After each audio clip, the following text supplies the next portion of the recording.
Hello दोस्तों। तो भाई आज की क्लास में आप सभी का वेलकम है। आज हम हाइट एंड डिस्टेंस के बारे में पढ़ेंगे जो कि ट्रिग्नोमेट्री का ही एक पार्ट है। और जो बच्चा ये सोच रहा है कि यार ये तो हमें समझ में ही नहीं आता या हम इसे छोड़ देंगे, तो आपको बता दूं एग्जाम के लिए हर एक नंबर जो है इंपॉर्टेंट है आपके सिलेक्शन के लिए। और अगर आप ध्यान से सुनते हैं, चीजों को समझते हैं, तो कुछ भी मुश्किल नहीं है, बशर्ते कि एक बार मुझसे भरोसा कीजिएगा। आज की भी जो क्लास रहेगी उसमें मैं सिर्फ आपको 3 बातें बताने वाला हूं जिससे इस चैप्टर के सारे क्वेश्चन जो हैं वो आप इजीली सोल्व कर पाएंगे। और काफी सारे क्वेश्चन भी प्रैक्टिस करवा दूंगा। आपको एक कंसेप्ट सिखाना है। कंसेप्ट अगर आप सीख गए तो क्वेश्चन अगर एग्जाम में थोड़ा सा चेंज होके भी आता है तो आप उसको इजीली अटेम्प्ट कर लेंगे। तो इसी के साथ आज की क्लास को शुरू करते हैं। लेकिन अगर आपने ट्रिग्नोमेट्री नहीं देखी है तो आज की क्लास में थोड़ी सी दिक्कत आ सकती है, तो आप पहले उस क्लास को देख लीजिएगा। उसका लिंक आपको वीडियो के डिस्क्रिप्शन में मिल जाएगा, तो वहां से आपने वो क्लासेस जरूर देखनी है, ठीक है। और पिछले 2-3 दिन से क्लास नहीं आई तो ये मत सोचना कि सर तो भूल गए, ऐसा कुछ भी नहीं है। गर्मी इतनी ज्यादा है कि यहाँ खड़ा होना बड़ा मुश्किल है। अब यहाँ कोई एसी तो लगा नहीं हुआ, जस्ट एक स्टैंडिंग फैन है जिसकी हवा कुछ कुछ पहुंच रही है मुझ तक, थोड़ी बहुत लग रही है, ज्यादा लगती तो मेरी जुल्फे उड़ती, ठीक है। लेकिन कोई बात नहीं, आपकी चिंता है भाई, बस गर्मी ज्यादा होने की वजह से क्लास नहीं बना पाया। तो आज की जो क्लास है हाइट एंड डिस्टेंस, जिसे आप बोलते हैं ऊंचाई तथा दूरी, ठीक है। मैं थोड़ा सा लिख देता हूं topic. This is height and distance. ऊंचाई तथा दूरी।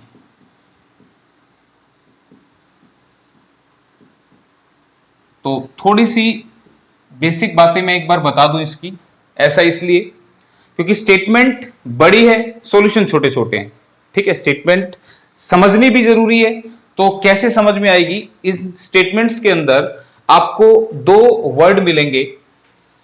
पहला होगा angle of elevation.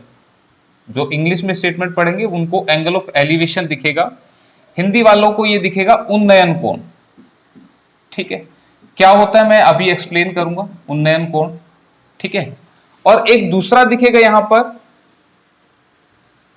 Angle of depression. अभी भी एग्जांपल समझेंगे एंगल ऑफ डिप्रेशन, जिसको आप बोलते हैं अवनमन कोण, ठीक है। और ये बातें यहां पर दोनों लिखी रहेंगी ताकि आप इनको समझें।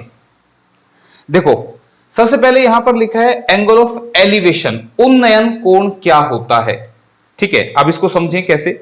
जैसे मान लो मैं यहां खड़ा हूं ऐसे, ठीक है। और मैं ऐसे इसलिए खड़ा हूं ताकि आप समझें कि मेरी आंख की जो सीध है, मेरी आंख की जो सीध है वो क्या है। ये मैंने आंख की सीध में एक ये मार्कर लगा लिया इस तरह से, ये मेरी आंख की सीध है, ठीक है। तो मेरी आंख अगर सीधा देखेगी तो इस डायरेक्शन में देखेगी। लेकिन अगर मैं कहूं कि मैं अपनी आंख से किसी ऊंची चीज को देखता हूं तो मुझे ऐसे फेस को उठाना पड़ेगा। लेकिन ध्यान रखना मेरी आंख की सीध तो यही थी, ठीक है। आंख सीधी तो ऐसी देख रही थी, यानी कि ये मेरी आंख का हॉरिजॉन्टल है, क्षैतिज है। तो अगर मैं अपनी आंख से कोई ऊंची चीज को देखता हूं ऐसे ऊपर की तरफ, मान लो इस कमरे के लेंटर को देखूं या कोई ऊंची बिल्डिंग को देखूं, तो मेरी आंख ने इस हॉरिजॉन्टल के साथ ये एक एंगल बना दिया, ठीक है। ये एक एंगल बना दिया। तो ये जो एंगल है, ये जो आप बीच में पोर्शन देख रहे हैं, यानी कि मैंने कहा कि मेरी आंख जो है वो ऐसे सीध में देख रही है, ये मेरी आंख का हॉरिजॉन्टल है। और अगर मैं किसी ऊंचे ऑब्जेक्ट को देख रहा हूं तो मेरी आंख ने ये जो एंगल बनाया, इसी को आप बोलते हैं एंगल ऑफ एलिवेशन, यानी कि उन्नयन कोण। बात समझ में आई? मैं फिर से थोड़ा सा एक्सप्लेन करने की कोशिश करता हूं, मार्कर थोड़े कम करने पड़ेंगे, ज्यादा लंबी होगी। ये क्या है? ये आंख की सीध की पोजीशन है, ठीक है। ध्यान रखना आदमी की हाइट को कंसीडर नहीं करते, सिर्फ आंख की सीध को लेते हैं, हॉरिजॉन्टल यानी कि क्षैतिज। अगर मैं किसी ऊंची चीज को देखूंगा तो मुझे अपने मुंह को ऐसे करना पड़ेगा। तो मेरी आंख अब ऊपर की तरफ देख रही है, तो इससे मेरी आंख ने ये जो एंगल बना दिया, इसी को आप बोलते हैं एंगल ऑफ एलिवेशन, यानी कि उन्नयन कोण। ऊंचे नयन करके जो कोण बनेगा उसी को आप एंगल ऑफ एलिवेशन बोलते हैं, ठीक है। क्या ये बात समझ में आ रही है? दूसरा जो मैंने बोला यहां पर है एंगल ऑफ डिप्रेशन, जिसे आप कहेंगे अवनमन कोण। अब अवनमन कोण का मतलब क्या होता है भाई? देखो, हिंदी भाषा में नमन का मतलब होता है नमस्ते करना। तो हम कैसे नमस्ते करते हैं? हाथ जोड़ के और सिर को झुकाकर। ध्यान रखना, ये अपने इंडियन कल्चर में कैसे होता है, हाथ जोड़ के और ऐसे हम गर्दन को झुकाते हैं नमस्ते करने के लिए। तो अवनमन कोण, ये हिंदी मतलब समझाया। डिप्रेशन, डिप्रेशन का मतलब क्या होता है? जब आप डिप्रेशन में होते हैं तो आपका जो चेहरा है वो ऐसे लटक जाता है, ऐसे बोला डिप्रेशन है ना या कोई जैसे कई बार कोई बीमार हो जाता है तो उसका चेहरा ऐसे ना लटक जाएगा, ऐसे, है ना? तो इसको बोलते हैं एंगल ऑफ डिप्रेशन। अब डिप्रेशन कैसे आया? देखो ध्यान से, फिर से, ये मेरी आंख की सीध है, ये मेरी आंख की सीध है, और डिप्रेशन में हमारा चेहरा ऐसे लटक जाएगा, यानी कि हम जब नीचे की तरफ देखेंगे, ठीक है, नमन करते हुए जब हम नीचे की तरफ देखेंगे तो मेरी आंख की सीध से, इस आंख की सीध से ये जो नीचे की तरफ एंगल बन रहा है, ये वाला एंगल, इसी को बोलते हैं हम एंगल ऑफ डिप्रेशन। बात आ रही है समझ में? ठीक है, तो मैं थोड़ा सा इसको बना देता हूं। एंगल ऑफ डिप्रेशन क्या, कि ये है मेरी आंख की सीध, ये आंख की सीध है, और अगर मैं इससे नीचे की तरफ देखूंगा तो ये जो एंगल बनेगा इसको बोलूंगा एंगल ऑफ डिप्रेशन। ठीक है, और ये मेरी आंख का हॉरिजॉन्टल है, ये जो सीधी लाइन है। तो एक बार मैंने ऊपर देखा, एक बार मैंने नीचे देखा, तो ऊपर वाले एंगल को उन्नयन कोण, एंगल ऑफ एलिवेशन, नीचे वाले एंगल को एंगल ऑफ डिप्रेशन यानी कि अवनमन कोण। अब यहां पे मैं छोटी सी बात बताना चाहता हूं कि ये आपको पता होने चाहिए थे, ठीक है, लेकिन क्वेश्चन में जब भी हम एंगल बनाएंगे वो हमेशा नीचे बेस पर बनाएंगे। कैसे? यहां पर आपको बता दूं, ये तो देखो नीचे बेस पर बना हुआ है, लेकिन ये बेस से नीचे की तरफ बना हुआ है। मैं क्या कहना चाह रहा हूं कि जब भी हम एंगल बनाएंगे, कोई भी एंगल दे रखो क्वेश्चन में, उसे हम ऐसे नीचे की तरफ बनाएंगे, ठीक है, उसे हम कैसे बनाएंगे? नीचे की तरफ बनाएंगे और एक राइट एंगल ट्रायंगल यानी कि समकोण त्रिभुज के अंदर बनाएंगे। तो यहां पे ये टेंशन नहीं लेनी कि किसी क्वेश्चन में ये लिखा हुआ है या ये लिखा हुआ है, बोला यार ये वाला एंगल कहां बनाएंगे। सीधी सी बात बस दिमाग में घुसा लो कि एंगल हमेशा कहां बनाना है? नीचे बनाना है, ठीक है, यानी कि इस बेस पर बनाना है, चाहे वो ये वाला एंगल दे रखो स्टेटमेंट में या ये वाला दे रखो, ठीक है। तो अब इस पूरे चैप्टर की जान है 3 ट्रायंगल, ठीक है। वो 3 ट्रायंगल कैसी होंगी? तीनों ही राइट एंगल ट्रायंगल होंगी। मैं उनको परमानेंटली यहां बना देता हूं सो दैट कि हमें जो क्वेश्चन करने हैं उनके लिए ये चीज बनी रही यहां पर, ठीक है, मिटानी ना पड़े मुझे बार बार। एक ये दूसरी है और ये है हमारी तीसरी,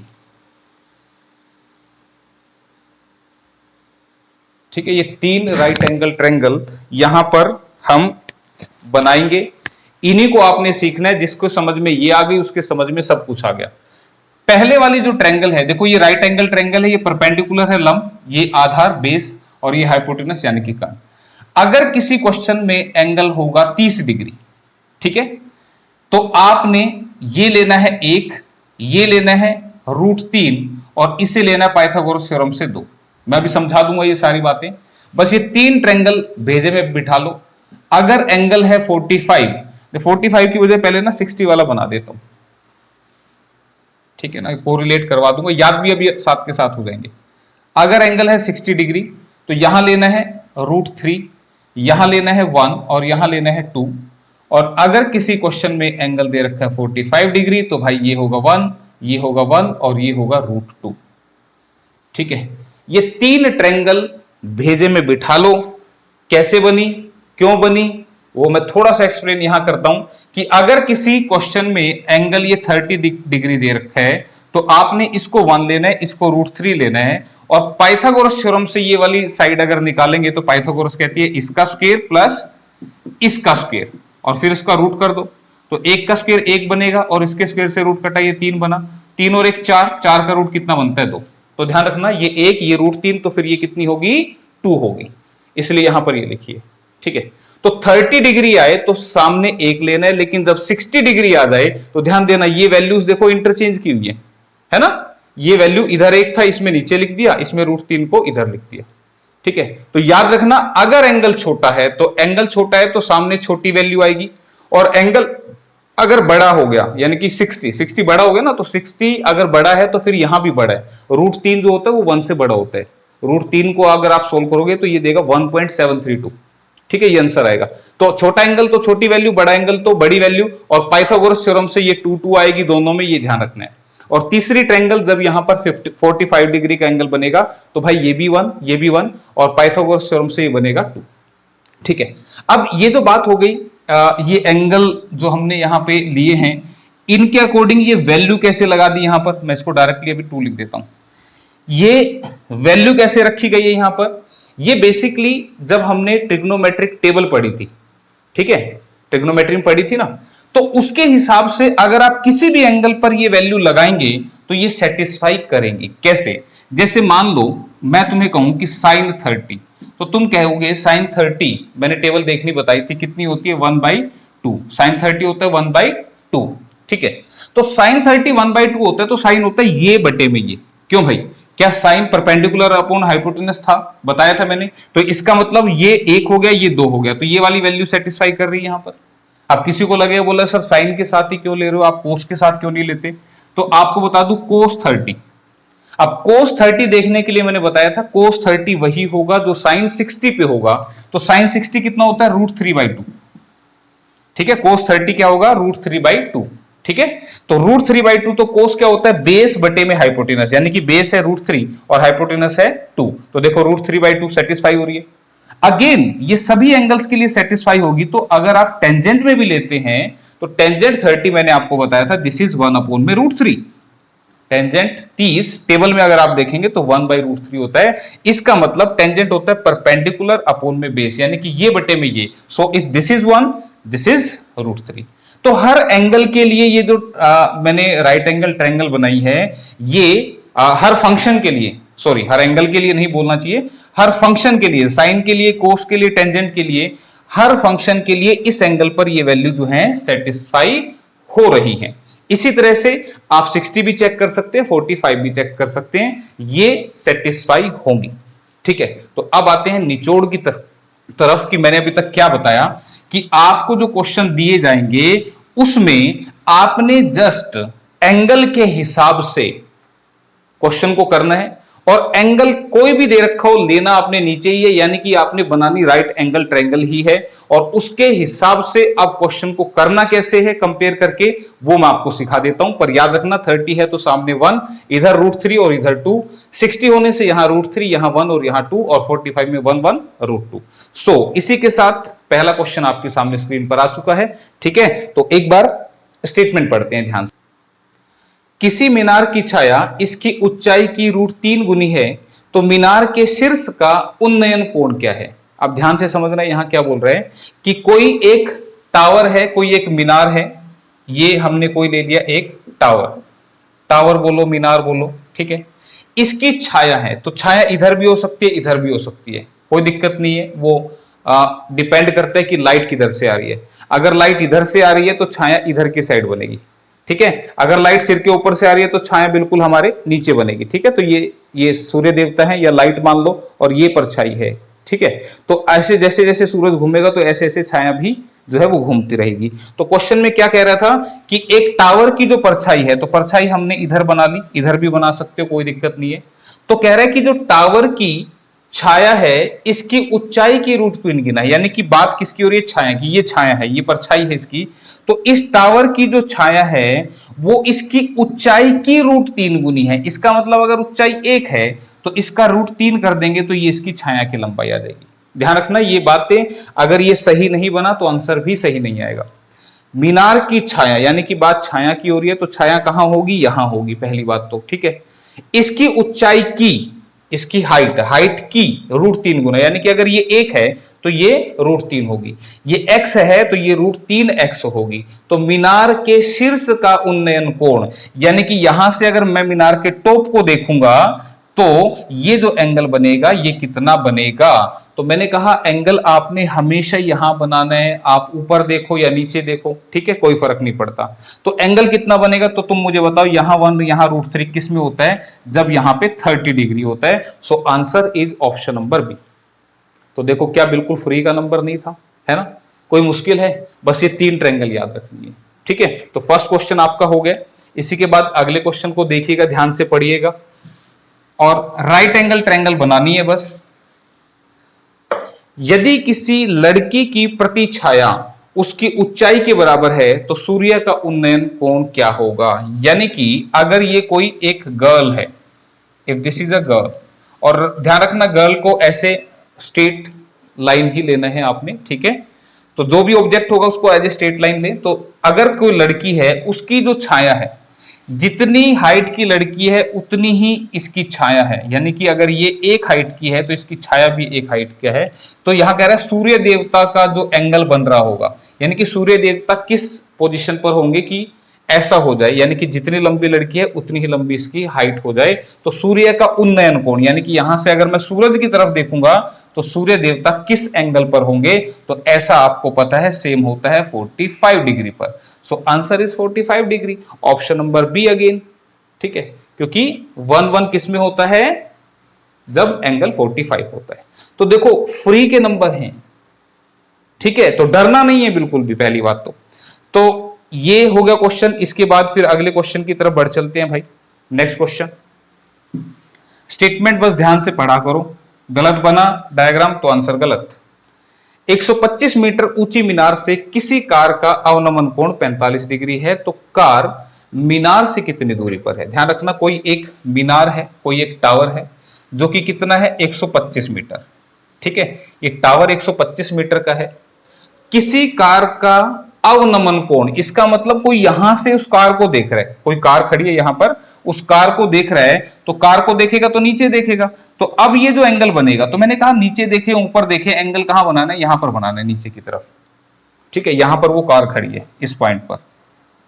तो कह रहा है कि 125 मीटर ऊंची मीनार से किसी कार का अवनमन कोण, यानी कि बंदा यहां खड़ा और वो किसी कार को देख रहे हैं, तो कार को ऊपर से देखेंगे तो ऐसे नीचे देखना पड़ेगा, तो नीचे की तरफ बनेगा ना एंगल। तो आप यहां बनाना, बस कोई टेंशन ही मत लो, ये बात क्लियर होगी। अब वो जो एंगल है वो कितना है 45 डिग्री, ठीक है। तो कह रहा है कि कार जो है वो मीनार से कितनी दूरी पर है। तो मुझे बताओ, मीनार तो यहां पर है, ये मीनार है, ये यहां से यहां कितनी दूरी है, यानी कि हमसे ये वाला डिस्टेंस जो है क्वेश्चन में पूछा जा रहा है कि ये कितना होगा। तो अब देखो करना कैसे, बिल्कुल आसान सी बात। आपने जस्ट क्या करना है, अगर ये 45 होता है तो आपको ये पता होना चाहिए इसकी वैल्यू कितनी होगी 1, इसकी वैल्यू भी कितनी होगी 1, ठीक है। और इसके बाद जस्ट आपको कंपेयर करना है चीजों को, ठीक है भाई। तो कंपेयर कैसे करेंगे तुम मुझे बताओ। इस एक की वैल्यू कितनी दे रखी है 125, तो इस एक की वैल्यू भी कितनी होगी 125 होगी, यानी कि वो कार जो है वो इस मीनार से 125 मीटर दूर खड़ी है। तो जस्ट कंपेयर करके आपने आंसर को निकालना है कि भाई इस एक की वैल्यू 125 है, तो एक की वैल्यू ये एक है, तो फिर ये भी तो एक है ना भाई, सेम है, तो इसकी वैल्यू भी कितनी होगी 125। और ज्यादा कंपैरिजन आएगा तो अभी और ज्यादा अच्छे से समझ में आ जाएगा। तो फिलहाल कार कितनी दूरी पर थी, ऑप्शन नंबर ए 125 मीटर, ठीक है। नेक्स्ट क्वेश्चन देखिएगा ध्यान से, देखो कितनी देर लग रही है ना, आसान हो रहे हैं। किसी स्तंभ के पाद से, पाद मींस यहां पर बेस है, ठीक है, पाद मींस बेस, किसी स्तंभ के तल से यानी कि बेस से 129 मीटर दूर धरातल पर स्थित किसी बिंदु से स्तंभ के शीर्ष का उन्नयन कोण 30 डिग्री है। क्या कह रहे हैं, कोई पिलर है यहां पर, कोई स्तंभ है, कोई पिलर है, ठीक है। इसके तल से, इसके बेस से 129 मीटर दूर, ये हमने डिस्टेंस ले लिया 129 मीटर। इस पॉइंट से मान लो ये पॉइंट 129 मीटर दूर है, 129 मीटर दूर धरातल पर यानी कि धरती पर स्थित किसी बिंदु से स्तंभ के शीर्ष का उन्नयन कोण, ये कोण आपको जो दे रखा है वो कितना दे रखा है 30 डिग्री। तो बस आप ये लेके और सीधा 30 डिग्री एंगल बना दो। तो स्तंभ की ऊंचाई यानी कि ये हाइट हमसे पूछी जा रही है इस क्वेश्चन के अंदर, ठीक है, यही था हमारा, इसकी वैल्यू पूछी जा रही है। तो अब कैसे करना है, फिर से कंपेयर करना है। मुझे बताओ अगर 30 आ जाए तो इसको कितना लेना होता है 1, इसको कितना लेना होता है √3। क्या ये बातें समझ में आ रही हैं, रेड कलर से मैं लिख रहा हूं, क्योंकि 30 अगर आ जाए तो सामने वाली साइड को 1 लेना है और इसको √3 लेना है। तो अब मुझे बताओ किसकी वैल्यू दे रखी है, तुम कहोगे √3 की वैल्यू 129 दे रखी है, पूछना किसकी जा रहा हूं 1 की। तो बस इसी बात को लिख दो कि भाई √3 जो है वो है 129 के बराबर, तो 1 किसके बराबर होगा, तो 129 बटे √3 के बराबर होगा, ठीक है। जब भी ज्यादा की वैल्यू दे रखी है और कम की निकालनी हो, ध्यान रखना ये ज्यादा है, √3 इज 1.732, मैंने बताया था। तो ज्यादा की वैल्यू दे रखी है और कम की निकालनी है तो हम उसको डिवाइड कर लेते हैं। तो एक की वैल्यू के लिए √3 से डिवाइड करेंगे। अब √3 और पैर में सगुन जो है ये पैर में अपसगुन माना जाता है रूट, तो फिर इसको ठीक करने के लिए √3 से मल्टीप्लाई, √3 से डिवाइड। ठीक है, ऐसा करेंगे तो ऊपर बनेगा 129 √3 और नीचे में क्या बनेगा √3 क्या देगा 3 देगा। तो 3 चौके 12, 3 3 9, आंसर बिकम्स 43 √3 मीटर। ये जो है हाइट आ जाएगी और ऐसा ऑप्शन नंबर सी में आपको दिख रहा होगा 43 √3 मीटर। ठीक है, तो √3 से मल्टीप्लाई डिवाइड अपने पास से ताकि ये रूट हट जाए। ठीक, इसी के साथ अगला क्वेश्चन। अब देखो फटाफट फटाफट हो रहे हैं क्वेश्चन, इतना तो टाइम भी नहीं लग रहा, बशर्ते कि स्टेटमेंट समझ में आ जाए और उसके बाद कंपेयर करने। कोई पतंग एक डोरी से जुड़ी हुई है, डोरी की लंबाई मीटर में ज्ञात कीजिए, यानी कि कितनी लंबी डोर से उड़ रही है बताने।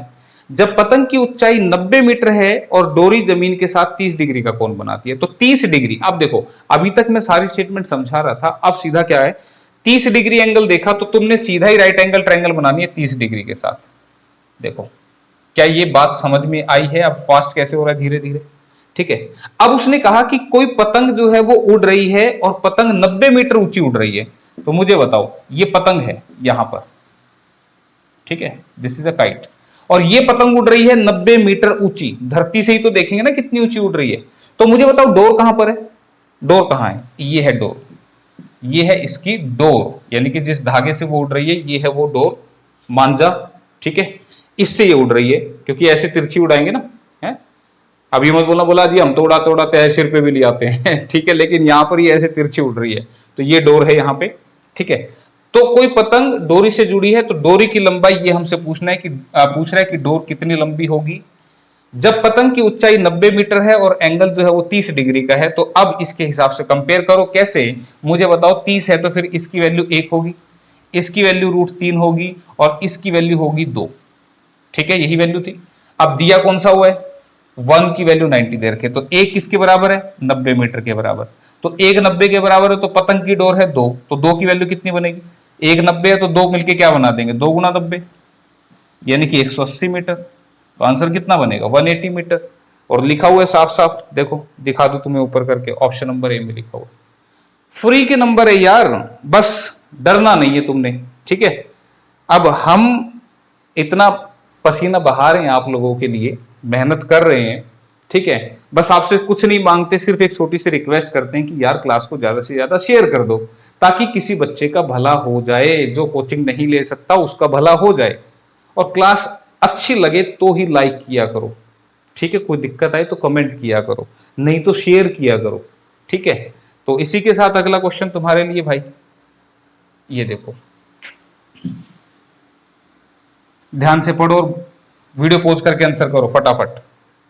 दीवार के सहारे लगी हुई एक सीढ़ी भूमि के क्षैतिज 60 डिग्री का कोण बनाती है। मतलब क्या कह रहे हैं, ये दीवार है, ठीक है, इस पे एक सीढ़ी लगा दी और एंगल कितने का डिग्री का है 60 डिग्री का, बस एंगल बना दो फटाफट उठा के 60 डिग्री।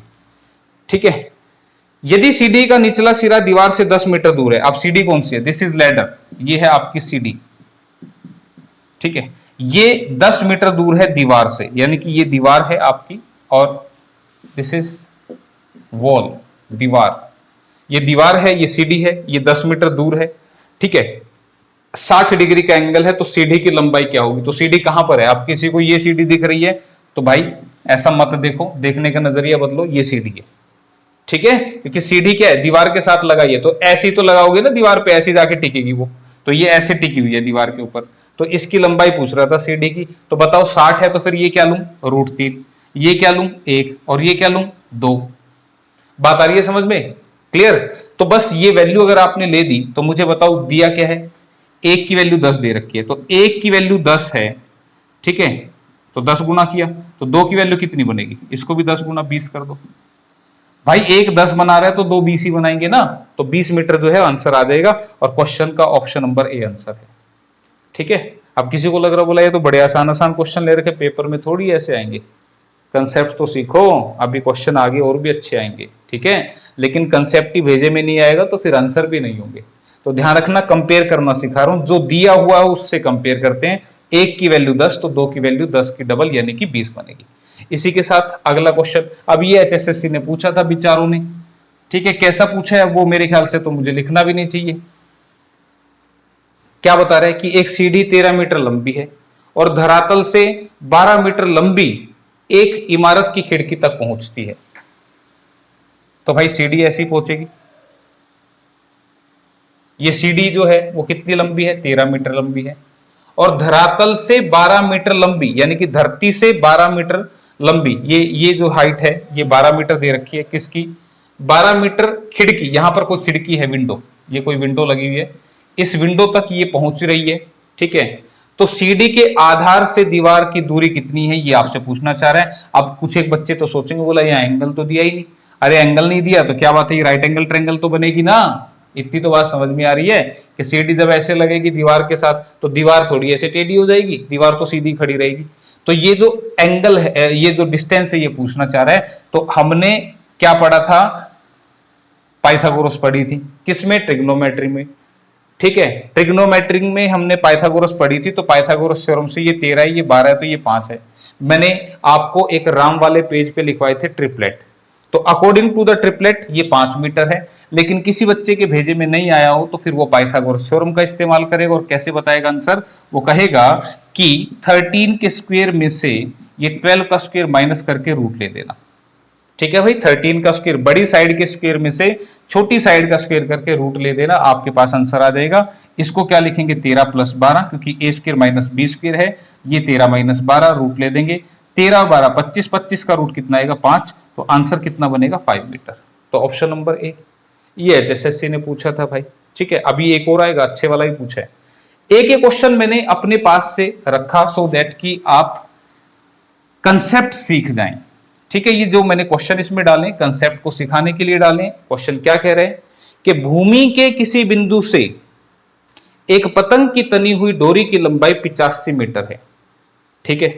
यदि डोरी भूमि तल के साथ कोण थीटा इस प्रकार बनाती है कि tan थीटा 15/8 हो जाए तो पतंग कितनी ऊंचाई पर उड़ रही है। तो मेरे ख्याल से समझ तो आ गई होगी भाषा। क्या कह रहा है कि कोई एक पतंग है, कोई एक काइट है जो उड़ रही है, उड़ा दो भाई, काइट को उड़ा दो, ये पतंग उड़ रही है, उड़ रही है तो ये डोर होगी इसकी और ये हाइट हो गई, ये किसी एक पर्टिकुलर एंगल पर उड़ रही है, ठीक है। ये एंगल जो है हमारा थीटा है।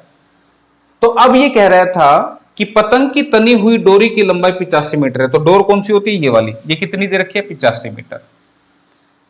यदि डोरी भूमि तल के साथ कोण थीटा इस प्रकार बनाए कि tan थीटा 15/8 हो जाए, तो मुझे बस इतना सा बता दो, ये टेंजेंट थीटा मैंने पढ़ाया था ना तुम्हें, टेंजेंट क्या होता है, टेंजेंट होता है ये बटे में ये, क्यों भाई, क्या यही होता है।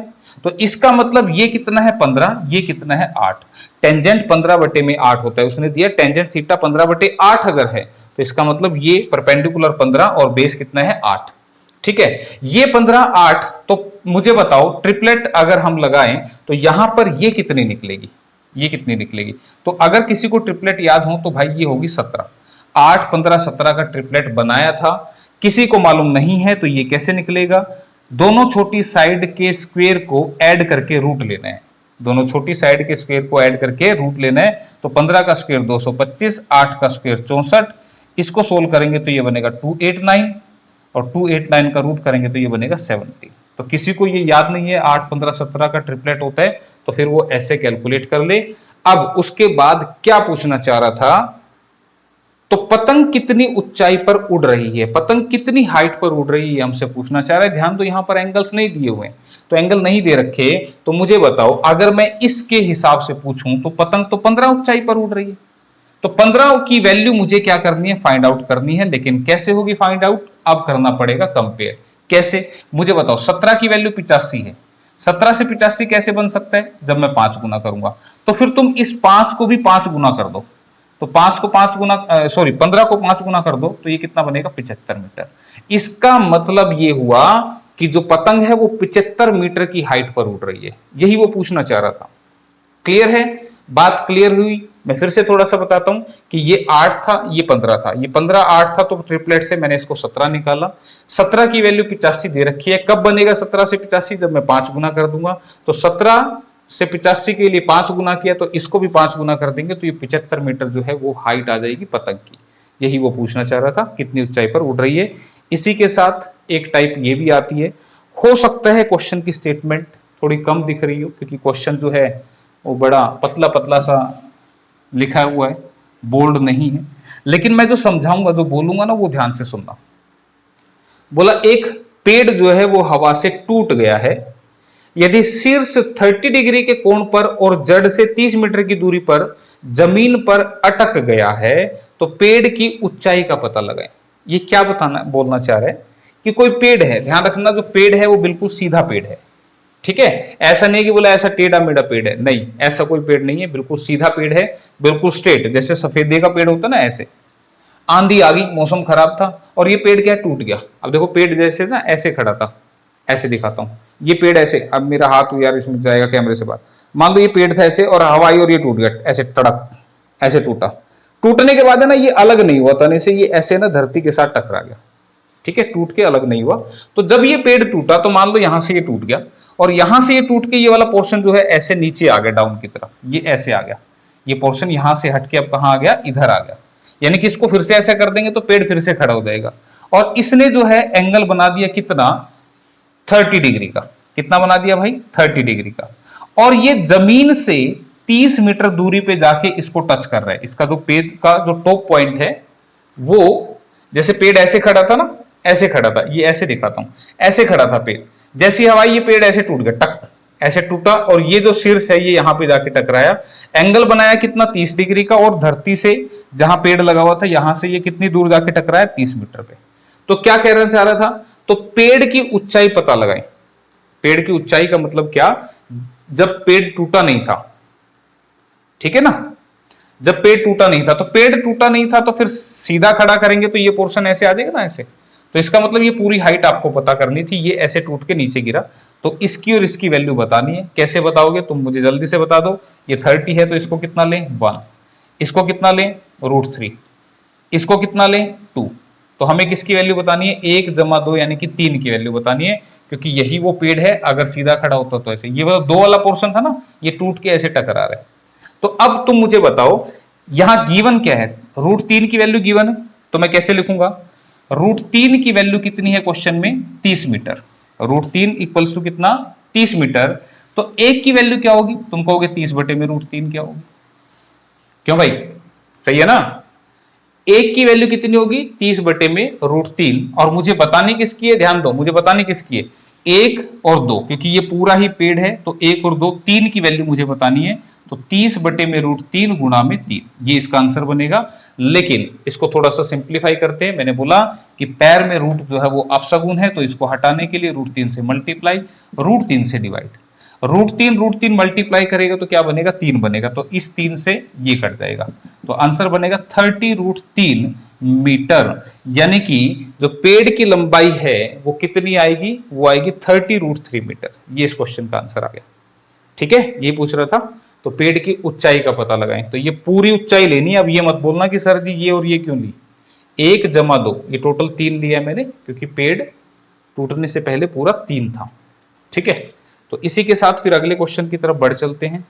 अभी तक क्वेश्चंस में एक एंगल आ रहा था, अब जो क्वेश्चन हम करेंगे उसमें एंगल जो है वो 2 आएंगे, ठीक है। अभी तक एक ही एंगल वाली बन रही थी ना, ट्रायंगल, अब 2 एंगल वाली ट्रायंगल बनेगी। तो एक बार समझ लो इसको, क्या कह रहा हूं मैं यहां पे। कह रहा है यदि सूर्य का उन्नयन कोण 30 डिग्री से 45 डिग्री होता है, इसका मतलब सूरज ऐसे निकला, ये अभी 30 डिग्री पे पहुंचा, फिर और ऊपर होके 45 पे पहुंच गया। अगर 30 से 45 होता है तो किसी खंबे की छाया की लंबाई 20 मीटर कम हो जाती है, ठीक है।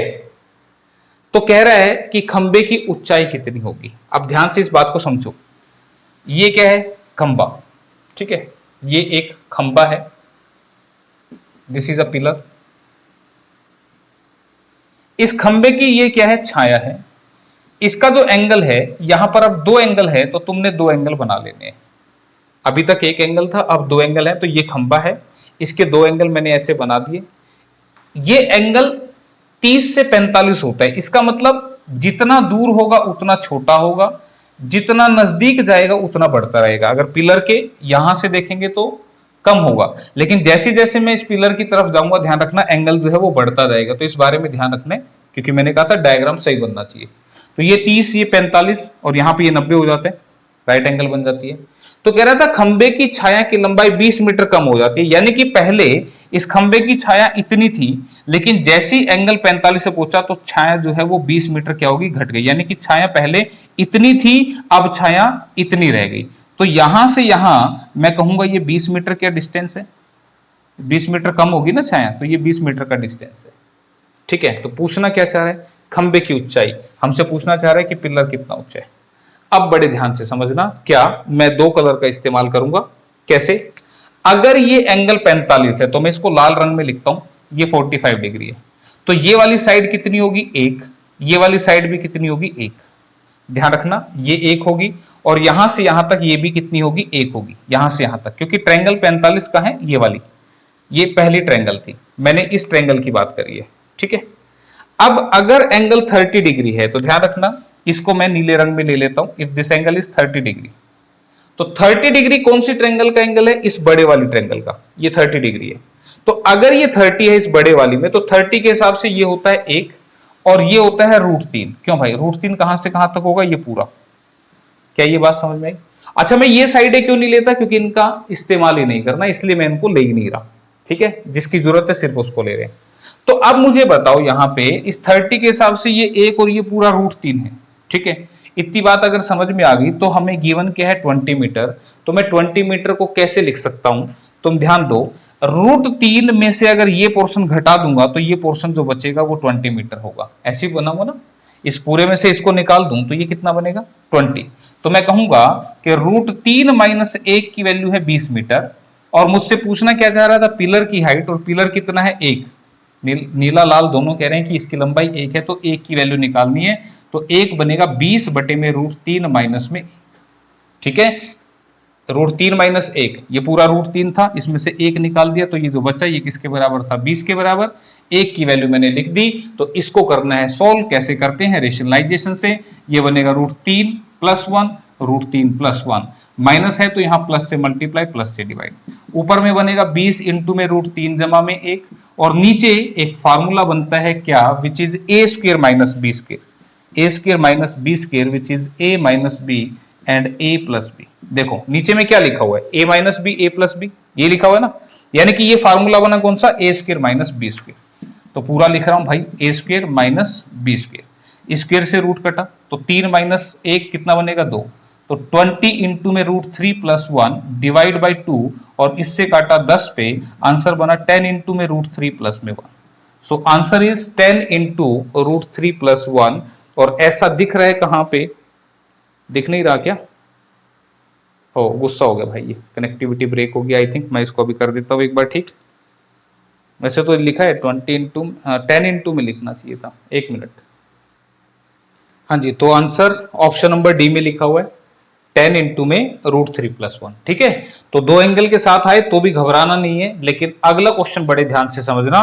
इस क्वेश्चन में क्या था, इन दोनों एंगल्स के हिसाब से ये वैल्यू सेम थी। अगले में थोड़ा सा अलग होगा, क्वेश्चन आ चुका है स्क्रीन पर। ठीक है, तो ध्यान से समझना ये वाला क्वेश्चन। यहां पे बस ये बात समझ में आ गई ना, तो मेरे ख्याल से इससे बाहर फिर क्वेश्चन आना नहीं चाहिए तुम्हारा एग्जाम में। क्वेश्चन क्या है, कह रहा है जब सूर्य का उन्नयन कोण 60 डिग्री से 30 डिग्री हो जाता है तो समतल भूमि में खड़े किसी मीनार की छाया की लंबाई 50 मीटर बढ़ जाती है। तो मीनार की ऊंचाई ज्ञात करें। फिर से क्वेश्चन में क्या है, ऐसा एक मीनार दे रखा है और जो दो एंगल दे रखे हैं उनको आप बना दें ऐसे दो ट्रायंगल्स में, जैसे अभी बनाया था। ठीक है, अब जो एंगल है वो कितना हुआ, 60 से 30, यानी कि पहले था 60 डिग्री और बाद में कितना हो गया 30 डिग्री। और मैंने बताया था बड़ा इधर बनाना है, छोटा इधर बनाना है। तो कह रहा था मीनार की छाया की लंबाई, यानी कि पहले छाया इतनी थी और 30 डिग्री होने से अब इतनी हो गई, तो छाया यहां से लेके यहां तक 50 मीटर जो है वो बढ़ चुकी है।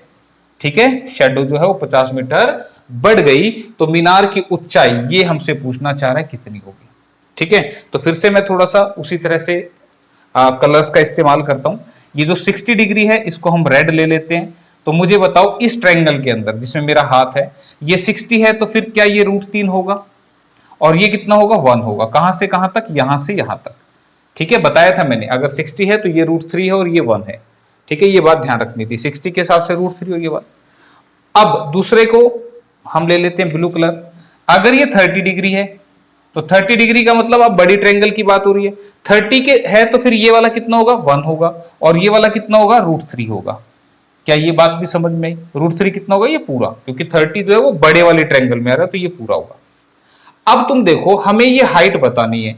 इस 30 के हिसाब से तो हाइट 1 है और इस 60 के हिसाब से हाइट √3 है, यानी कि चीज एक है लेकिन नाम अलग अलग है। तो ये तो बात गलत हुई ना, जब चीज एक ही है तो फिर इनके नाम भी सेम होने चाहिए। कहने का मतलब अगर ये √3 कह रहा है तो फिर ये भी या तो √3 कहे या फिर ये भी 1 कहे।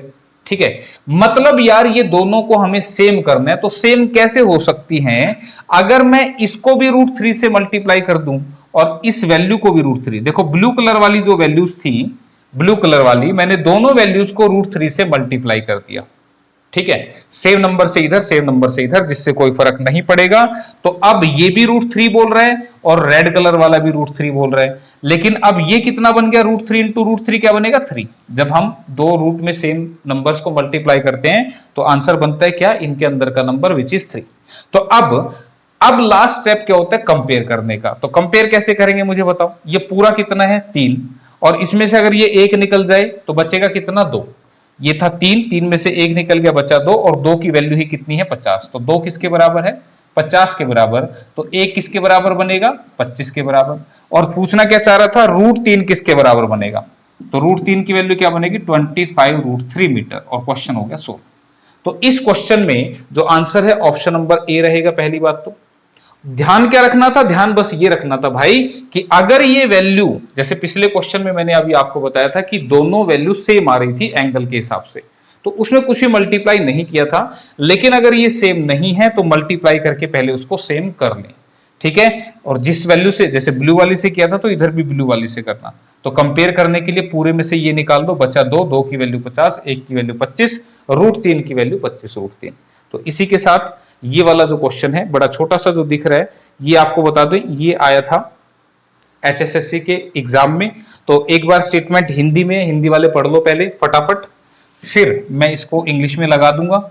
और क्या कह रहा था अब देखो, अब कैसा क्वेश्चन पूछा उसने, इतना आसान नहीं पूछा। अब देखो इसको पढ़ के तुम्हें समझ में आएगा। कह रहा है 2 जहाज एक लाइट हाउस के दोनों ओर समुद्र में तैर रहे हैं।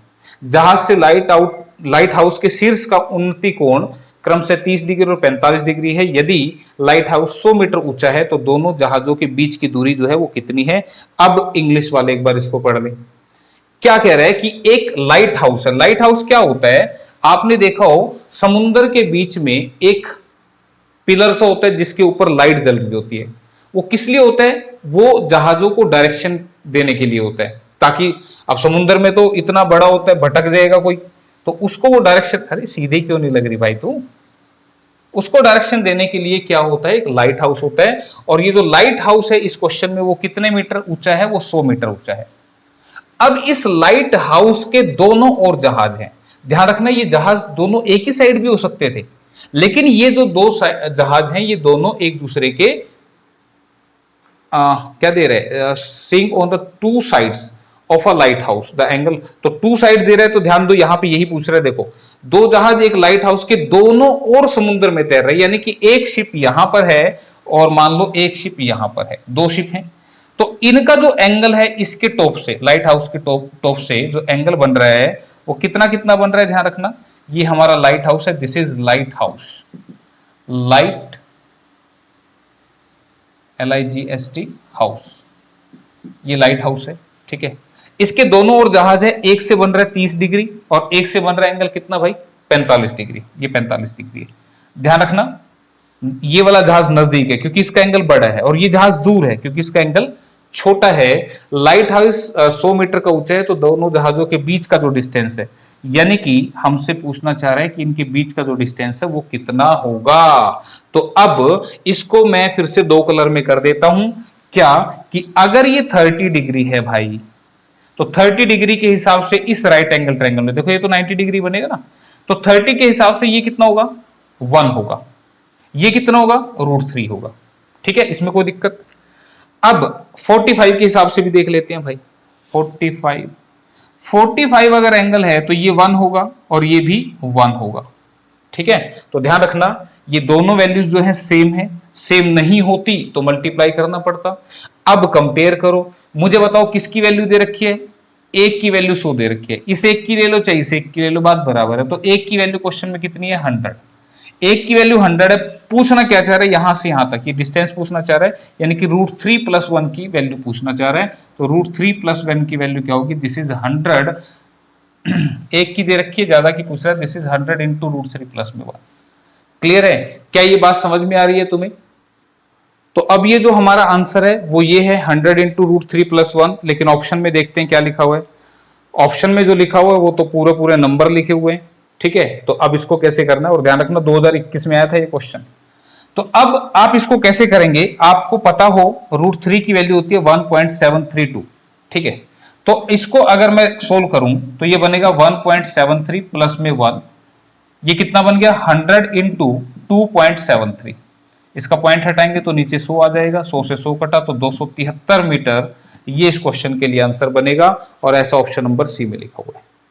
ठीक है, तो कैसे करना था ये मैंने आपको समझाया, ध्यान रखना सेम होनी चाहिए। तो इस पूरे की तो √3 + 1 अलग अलग भी निकाल के ऐड कर सकते थे, इसकी अलग निकाल लो इसकी अलग, लेकिन मैंने इकट्ठी निकाल दी तो आंसर आपके सामने आ जाएगा। ठीक है, इसी के साथ और ध्यान रखना ये एंगल यहां पे अगर 60 दे रखा होता ना, 60 डिग्री होता, तो फिर ये √3 होता और ये 1 होता, तो फिर हम इसको मल्टीप्लाई करते इस वाले को। ठीक है ना, ताकि ये सेम हो जाए जैसे अभी पीछे आया था। तो ध्यान रखना इस बारे में, तो सेम करने वाला फंडा ध्यान रखना। अब अगला जो क्वेश्चन है ये देखो क्या है, ये क्वेश्चन भी मैंने अपने पास से डाला क्योंकि जो क्वेश्चन पूछा जाएगा एग्जाम में। अब देखो क्वेश्चन कितने आने, मिनिमम 5 मैक्सिमम 10, कम से कम 5 और 10 अधिक से अधिक आएंगे। तो उसके लिए एग्जामिनर क्या करेगा, एक चैप्टर से एक ही क्वेश्चन उठा सकते हैं, और वो कौन सा क्वेश्चन उठाएगा जो ट्रिकी होगा। तो ये क्वेश्चन भी इसमें एक ट्रिकी क्वेश्चन बनता है। क्वेश्चन की लैंग्वेज क्या है वो मैं बता देता हूं। कह रहा है कि 16 मीटर और 9 मीटर लंबे दो स्तंभों के बीच की दूरी x मीटर है। ठीक है, यदि एक के आधार से दूसरे के शीर्ष के उन्नयन कोण एक दूसरे के संपूरक हों तो x का मान क्या होगा। तो पहले क्वेश्चन को बनाते हैं, और ऐसा एक क्वेश्चन छोटा सा और मेरे ध्यान में आ गया। कह रहा है कि 16 मीटर और 9 मीटर, एक स्तंभ है 16 मीटर और एक है 9 मीटर, और इनके बीच की जो दूरी दे रहा है वो कितनी दे रहा है भाई, x मीटर दे रहा है। ठीक है, दो पिलर्स हैं, एक 16 मीटर का है और एक 9 मीटर का है, सीधा सा बना दें थोड़ा सा। ठीक है भाई, एक 16 मीटर एक 9 मीटर, इनके बीच की दूरी x मीटर है। यदि एक के आधार से दूसरे के शीर्ष के उन्नयन कोण, यानी कि एक के आधार से इसके बेस से इसके ऊपर यहां देखें और इसके टॉप से इधर देखें, तो ये जो एंगल बनेंगे यहां पे ये वाला एंगल और यहां पे ये वाला एंगल, ये एक दूसरे के क्या हैं, संपूरक हैं। एक होता है पूरक, एक होता है संपूरक। ये बता देता हूं क्या होता है, थोड़ा सा मैं लिख दूं यहां पर, इसको ऊपर वाले को तो मिटा दें, अब इसका तो खेल ही खत्म होने वाला है।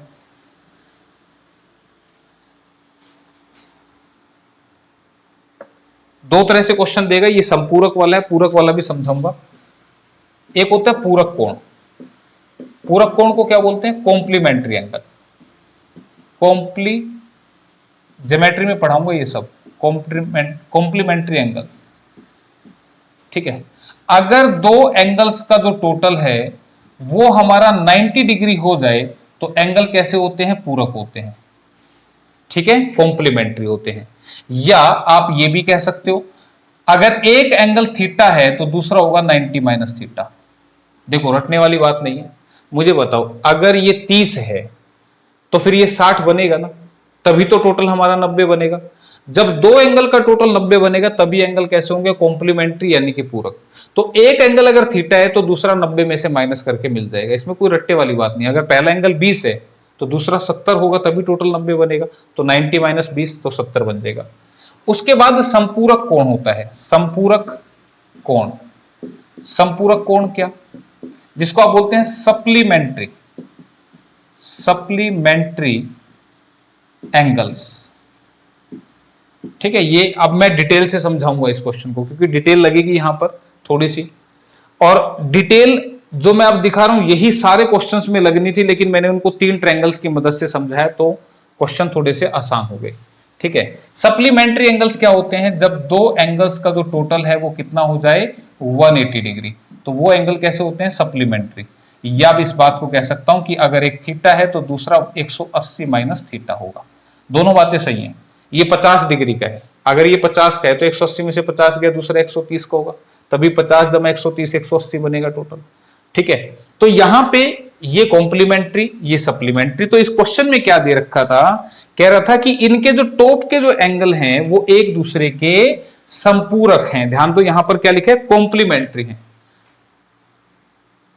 भाई ये हिंदी और इंग्लिश में ना थोड़ा सा गड़बड़ में है स्टेटमेंट, ये तो मैंने अभी देख लिया बाई चांस। यहां पे देखो क्या दे रहे हैं, इंग्लिश में तो बोल रहे हैं other are complementary to each other. Complementary होता तो फिर यहां पे पूरक लिखा होना चाहिए था, पर यहां एक दूसरे के संपूरक लिखा है, तो संपूरक होता है सप्लीमेंट्री। ये दोनों में क्या फर्क है मैंने तुम्हें बता दिया। तो यहां पे मेरे ख्याल से जो एंगल है ना वो कॉम्प्लीमेंट्री होगा। ये इंग्लिश में सही लिखा हुआ है तो ये पूरक लिखा होना चाहिए। ठीक है, तो पूरक के हिसाब से हम इसके हिसाब से करेंगे क्वेश्चन को। तो अगर एक एंगल थीटा है तो दूसरा कितना होगा? 90 माइनस थीटा। ठीक है, तो एक थीटा है तो दूसरा क्या है? 90 माइनस थीटा। तो अब मैं यहां पर इसको डिटेल से करूंगा। डिटेल से कैसे करना है? हमसे पूछना कैसे आ रहा है पहले ये देख लो। द वैल्यू ऑफ एक्स, यानी कि हमसे एक्स की वैल्यू पूछना चाह रहे हैं। तो अब मैं इसको समझा रहा हूं कैसे। अगर मैं बात करूं किसकी, इसको थोड़ा सा अलग अलग ले लेते हैं यार, जैसे मैं कलरफुल कर देता हूं। ये तो समझ में आया ना, इंग्लिश वाले के हिसाब से ले रहे हैं। मुझे बताओ ये नीले वाला जो एंगल है वो किस में आ रहा है? इस बड़े वाले ट्रायंगल में आ रहा है ना इसमें। इस बड़े वाले ट्रायंगल में मुझे क्या क्या पता है? तो तुम कहोगे मुझे ये साइड भी पता है, मुझे ये साइड भी पता है। ये और ये दोनों जो साइडें होती हैं वो टेंजेंट में आती हैं। तो टेंजेंट ऑफ एंगल, एंगल कितना रखना पड़ेगा? 90 minus theta. This is 16 upon में एक्स। क्या ये बात समझ में मैंने कैसे लिखी? ध्यान से सुनो फिर से।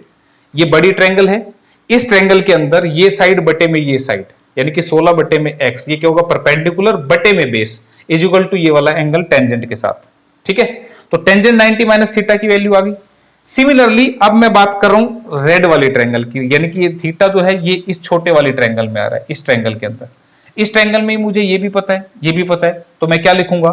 टेंजेंट ऑफ थीटा, क्योंकि आपको पता है ये परपेंडिकुलर बन रहा है 90 डिग्री।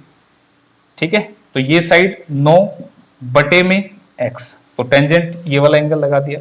अब यहां से मैं इसको सोल्व करूंगा, तो तुम मुझे बताओ टेंजेंट 90 आती, मैंने क्वाड्रेंट पढ़ाया था, किस में चेंज होता है? कोट में। और ये वाला एंगल इसके साथ लगता है। टेंजेंट 90 देखते किस में चेंज होता है? कोट में। और ये एंगल लगेगा इसके साथ में, तो this is equal to 16 upon में x. Cot theta equal to 16 upon में x. This is equation 1 and this is equation number 2। तो अगर मैं इक्वेशन 1 का मल्टीप्लाई इक्वेशन 2 के साथ करूंगा तो cot theta into tan theta कितना बनेगा बताओ? तुम कहोगे 16 बटे में एक्स गुना में 9 बटे में एक्स। ठीक है भाई, ये बनेगा ना। एक सीधा और उल्टा मल्टीप्लाई करके क्या बनाते हैं? 1 बनाते हैं। ये 1 बन गया। x इंटू एक्स इधर आके क्या बनेगा? X square. तो मैं सीधा ही एक्स स्क्वायर लिख रहा हूं। दिस इज 16 इंटू में 9 और x की वैल्यू क्या आ गई? इसका रूट। तो 16 का रूट 4 और 9 का रूट 3, तो आंसर कितना बनेगा? 12। Answer is 12। ठीक है, तो ये जो था हमारे क्वेश्चन का आंसर। थोड़ा सा इधर ही लिख देता हूं भाई, गुचड़ मुचड़ ना हो। 4 3 12, तो 12 जो है वो किसकी वैल्यू आ गई? x की। सो x इक्वल टू 12। और ऐसा आंसर दे रखा है कि नहीं दे रखा? बिल्कुल ऑप्शन नंबर सी में दे रखा है। ठीक है, तो ये पूरी डिटेल राम कहानी लिखी थी। अब मुझे लगता है कुछ एक बच्चों को लग रहा हो यार ये तो मुश्किल सा आ गया, अभी तक तो आसान था। आपको बता दूं बिल्कुल आसान था, बशर्ते कि अभी एक बात सुनना मेरी। जो बात मैं अब बताने वाला हूं उससे इस क्वेश्चन को बिना पेन चलाए आप सोल्व कर सकते थे। और कैसे करना था? जो भी इनके बीच का डिस्टेंस बोल रहा है, लेकिन ऐसा कब करना है? जब ये एंगल एक दूसरे के पूरक यानी कि कॉम्प्लीमेंट्री हो। तो x की वैल्यू डायरेक्टली क्या लिखनी है आपने? 16 इंटू 9 का रूट, 16 का रूट 4, 9 का रूट 3, और आंसर कितना बनेगा? 12 मीटर। क्वेश्चन बस इतना सा करना था। ठीक है, क्लियर है? फॉर्मेट आपको समझा दिया। एक फॉर्मेट और बनता है इस क्वेश्चन का, डिटेल आपके सामने लिखी है। कहीं नहीं समझ में आई तो एक बार दोबारा से सुनना मैंने क्या से समझाया था। ठीक है, तो आपको समझ में आ जाएगी। इसी को मैं एक नए तरीके से और लिखता हूं, और आंसर कैसे होगा वो ऊपर लिखा ही हुआ है, इसको मैंने नहीं मिटाया। एक तरीका और क्या है कि अगर मैं इसी क्वेश्चन को ऐसे बोल दूं कि हमारे पास कोई एक ये पिलर है और इस पिलर से 2 पॉइंट दूर हैं, एक पॉइंट दूर है इससे 9 मीटर और एक पॉइंट इससे दूर है कितना, यानी कि यहां से यहां तक ये पॉइंट है 9 मीटर दूर और यहां से यहां तक ये पॉइंट है 16 मीटर दूर। ये 2 पॉइंट हैं, एक 9 मीटर दूर है और एक 16 मीटर दूर है। इनके जो एंगल बन रहे हैं यहां पर, ये जो एंगल्स बन रहे हैं ये एक दूसरे के कॉम्प्लीमेंट्री हैं। इसको नीचे लिखना पड़ेगा, एंगल नहीं बनेगा फिर यहां पे। ये मैं लिख देता हूं 9 मीटर। तो ये क्वेश्चन क्या है कि ये एक टावर है, let this is a tower, और इस टावर से 2 पॉइंट दूर हैं और इनका जो ये जो एंगल बना रहे हैं ये कैसे बना रहे हैं, एक दूसरे के कॉम्प्लीमेंट्री बना रहे हैं। तो if this is theta, this is 90 minus theta, अभी बताया मैंने।